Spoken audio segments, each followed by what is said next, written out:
Oh, well, brilliant. Hey, welcome to It's Not Rocket Science, 5 questions over coffee. I'm here with Dr. Troy Hall.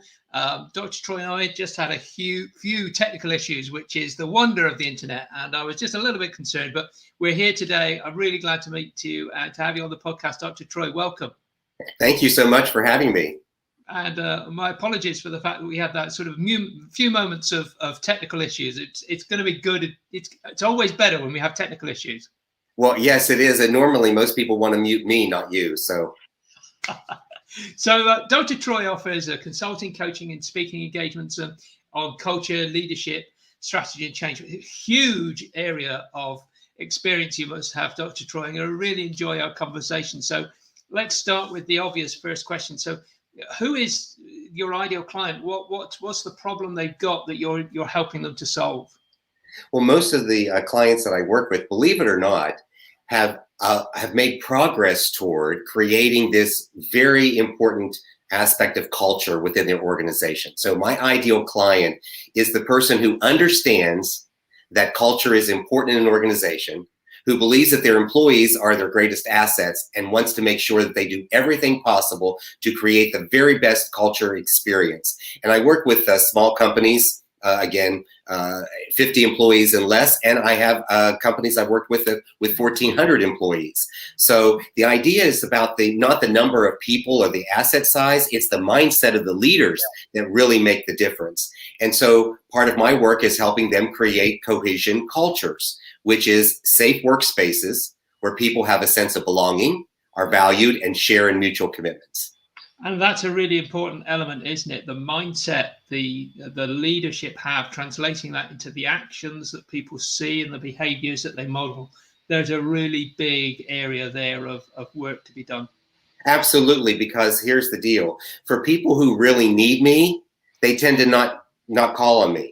The people who have things already put together and are doing really well, they're the ones who call me because they understand that they are teachable. They need to know some more information. They want to take it to the next level. Those are the individuals that typically I get an opportunity to work with. And I'm very clear. I only work with organizations when the CEO is behind the project. If the CEO is not on board, then there's no point in even going any further because my reputation and the company's reputation remains at risk. Really important stuff. Let's talk about that next thing then, which is those people that, have tried to solve these problems. Maybe the CEO is aware that they need to do something to bridge the mindset culture gap, and they've tried to solve it without calling Dr. Troy to start with. What is the sort of symptom of the organization that you first go in and see where they're thinking, we need to do something here, we're just not sure what it is? Well, the first thing I do is I ask the leaders to engage in this process because I think it's very important that they have a perspective. To guide people toward perception and perspective requires us to really see things from the same point of view. So I ask them to look into their organization that they think they already know a lot about. And I want them for 2 to 3 weeks to really make personal observations in these 3 areas. One is greetings. How are people interacting with each other? What are they saying? Who are the people who are actually talking to each other? Do individuals just walk in the morning and go directly to their desk? Mm-hmm. Do they have some greeting? Do they have some sort of way in which they connect? What's the relationship? What's the rapport happening? The next is listen for laughter. Now, it's not the har, hit your knee kind of laughter that we're talking about here. We're talking about the lighthearted spirit within the organization. Is there a lot of stress or burnout happening? Can you tell whether individuals are feeling comfortable? Do they feel relaxed? Do they feel confident? And some of that comes within that lightheartedness that happens within the organization and the relationships of people. And then lastly, I look for affirmations. I ask them to say, tell me, how are you affirming people? How do people affirm each other?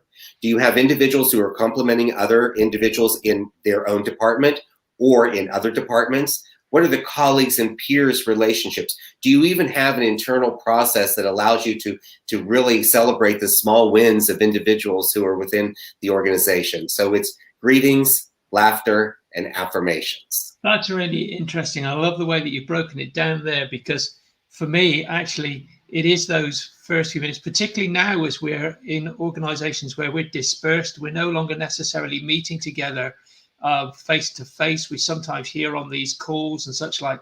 It's whether or not people have got the ability to, just for the first 5 minutes of a meeting, just greet each other and say hello and build a rapport. Yes. You see the real strength of an organization, isn't it? That's when you really begin to understand if people value each other, or whether it's just, I've just come in, I do my job, and I want to get away from here as soon as I can.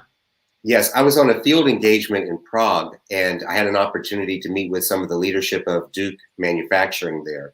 And that is a key component. Greetings are a key component of that organization, and they make sure that the senior leadership is engaged in that process of greeting individuals wherever they see them, whenever they see them. They don't just look at them or nod or even look down. Sometimes when people pass each other in the hallway, do they actually make eye contact, or do they look down? Do they look away? How do they extend some sort of communication? That really is going to tell you a lot about the real underpinning of values within your organization.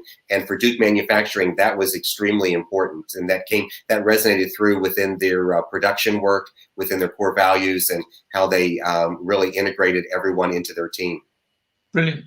So I suspect, Dr. Troy, we're going to learn something about the next question with what's scrolling across the bottom of the screen here at the moment. But what's the sort of valuable free resource or valuable free action that you provide to the audience that would help them start their journey? Well, they can go to my website directly, which is on the screen there, and it's drtroyhall.com, and they can take what is called a culture quiz. And so they got 10 basic questions that they can answer very quickly that gives them maybe a feel for what their organization is like. I respond with an email with an attached PDF, and in that PDF, I give you some tips that you can actually put in place immediately, right now, get started.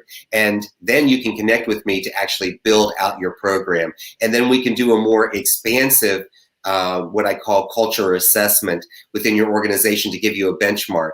And a series of things that will make sure that what you're creating is your unique culture. Everything I do is all customized to the company. We take the strategic framework of belonging, value, and shared mutual commitment, overlay that to the organization, and then figure out how to customize what that organization wants to do to bring their culture to life. Brilliant. Love it. That's a culture quiz I'm probably going to plug in and get some of my clients to do as well. So drtroyhall.com. That's drtroyhall.com. That's a great offering. Thank you very much, Dr. Troy. So my last question at this section is what's the great book or concept or talk that's really affected you that you think would value the audience hearing about and starting to embed in their own practice?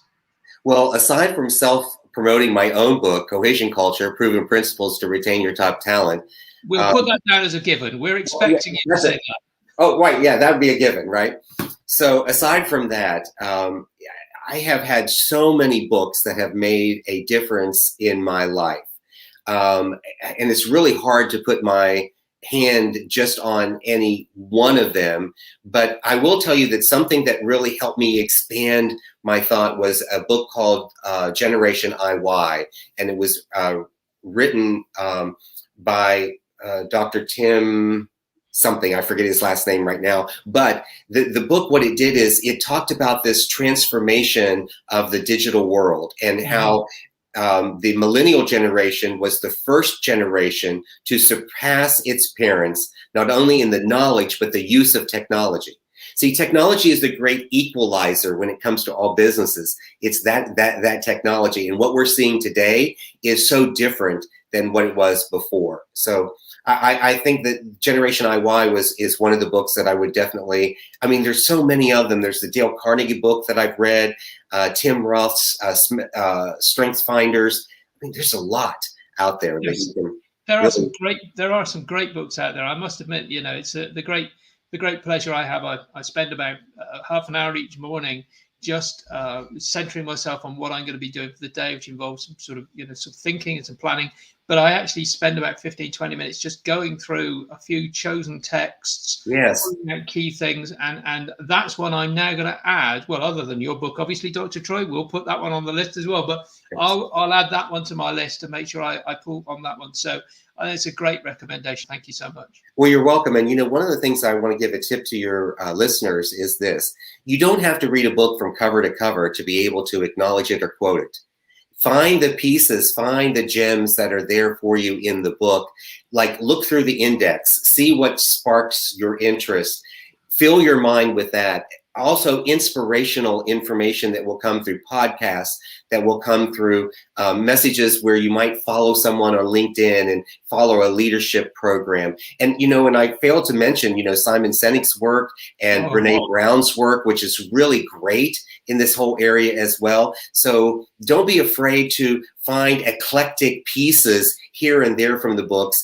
And if you do choose to quote it, give credit to the author, but it doesn't mean that you've had to read the whole book or take a test on it to be able to say I've read the book or I've quoted something from the book that meant something to you. So don't cheat yourself out of it. Go ahead and experiment.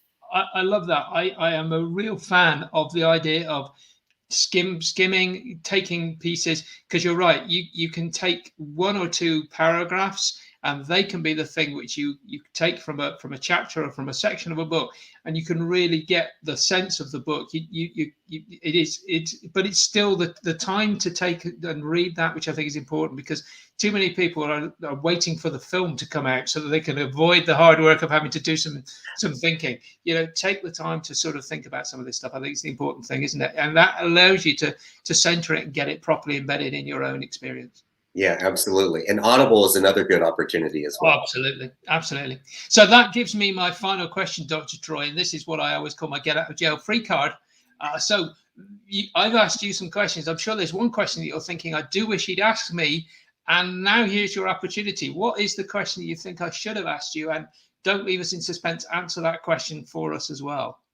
Well, I think you should have asked me, what is something that is not on my resume, so that I can share information with people that they can't get when they go to LinkedIn or they go to my website. I like that one. So are you going to ask me? I want you to answer it now. You've teased that. What is this piece of information that's not on LinkedIn that we're going to find fascinating? Well, I've had this very unique opportunity. I've traveled to 45 of the U.S. states, over 60 countries, and 6 continents. I've had the opportunity to kiss the Blarney Stone, thinking, of course, that when I kissed the Blarney Stone, I would lose all the Blarney that I had. But my wife assures me that is not a problem. I'm still okay. I've been chased by an albino peacock when I was traveling in some of the country land of France.